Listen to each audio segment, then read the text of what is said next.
All right, welcome. Today, we're diving into the essential toolkit for analyzing time series data. And really, we're going to talk about how to make sure we uncover real, meaningful relationships, not just, statistical ghosts that can trick our eyes. Okay, so let's just dive right in. Take a look at these two charts. On the left, we've got a stock index. On the right, rainfall in the Amazon. I mean, at first glance, they look like they're moving in perfect harmony, right? You'd think there's some powerful connection between them. And you know what? If we run a simple regression, we get an R-squared of 0.95. Statistically, this thing looks like an almost perfect relationship. But, and this is so important, this is a dangerous illusion. It's a classic trap in time series analysis. And believe it or not, this problem isn't new at all. Econometricians have been wrestling with this exact question for about a century now. This is the challenge of what we call spurious regression.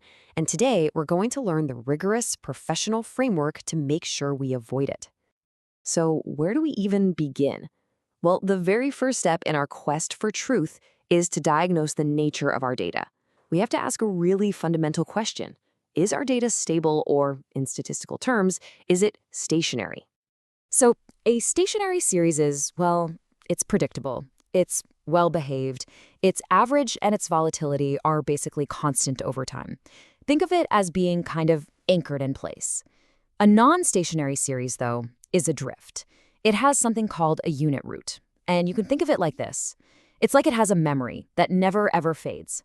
Any shock, any new piece of information has a permanent effect that sends it off on a new path forever. And that drifting behavior is what causes those nonsense correlations. So, how do we figure this out? We've got a whole toolkit, really, a battery of tests. The augmented Dickey-Fuller, or ADF, and the Phillips-Perron, or PP tests, they both start by assuming the series is non-stationary, and it's our job to prove them wrong. But to be really thorough, we also use the KPSS test. This is our critical sanity check because it does the complete opposite. It starts by assuming the series is stationary. So when both the ADF and PP tests say, hey, we can't prove it's stationary, and the KPSS test confirms it from the other direction, we can be really confident in our diagnosis. Okay, so let's say our tests come back and, yep, our series are non-stationary. They're drifting. Do we just throw in the towel? No way. This is where we get to ask an even more fascinating question.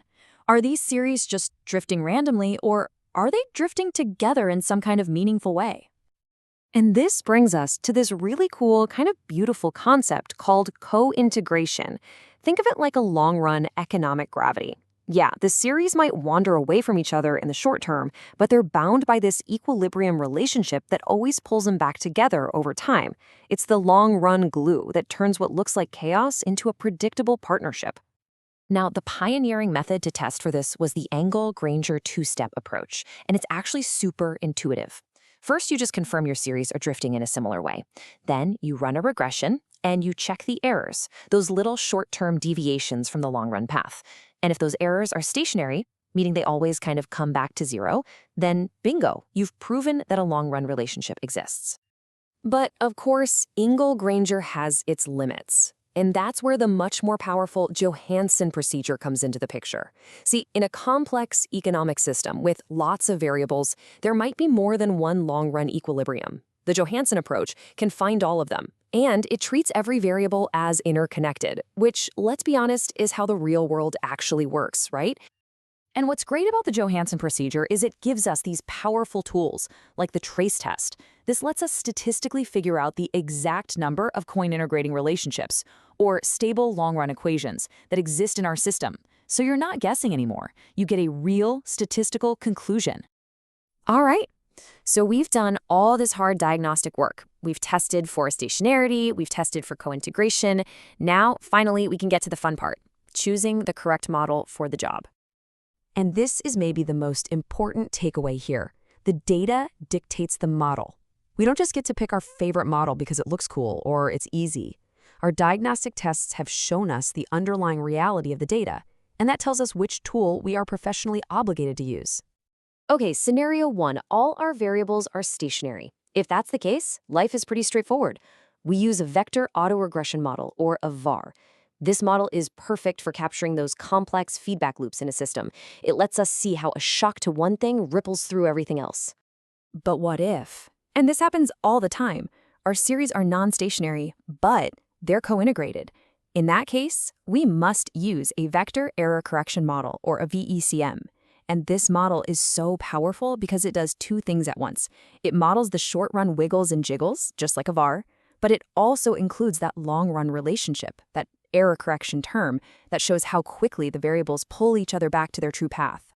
Okay, listen up, because this is a huge professional mistake you have to avoid. If your data is co-integrated, you can't just take the differences to make it stationary and then run a simple VAR. If you do that, it's a major misspecification.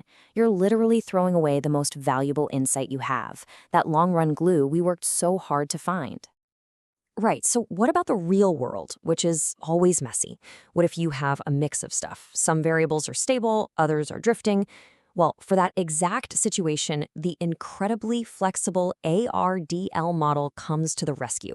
Seriously, this thing is a workhorse for applied econometrics because it can handle that mix of data, and it uses a really clever bounds test to check for that all-important long-run relationship. Okay, we've got our model. It's valid, it's correctly specified.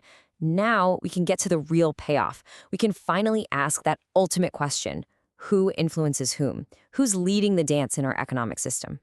The standard tool for this is called Granger causality, and it's actually a really simple but powerful idea. It's all about predictive precedence. Does knowing the history of variable X help us make a better forecast for variable Y?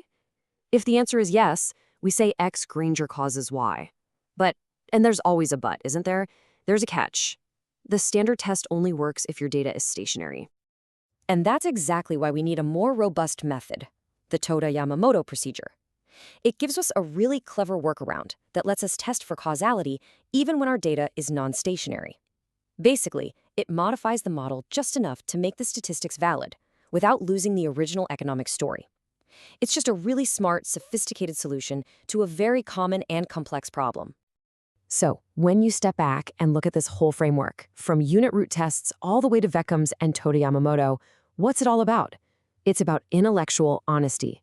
It's a rigorous process to make sure the relationships we find are real economic forces, not just phantoms in the data.